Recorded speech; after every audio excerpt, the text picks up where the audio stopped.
Today we are going to discuss about underground utilities identification. What could be the hazards and what precautions to be taken? Hazard number 1. Damaging buried cables or pipes. Identify and mark utilities before digging. Hazard number 2. Electric shock from underground lines. Use detection tools and follow safety procedures. Hazard number 3. Gas leakage from damaged pipelines. Check utility maps and dig carefully. Hazard number 4.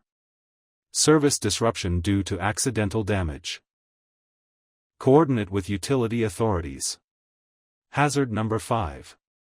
Incorrect marking of utility lines. Verify markings and recheck before excavation.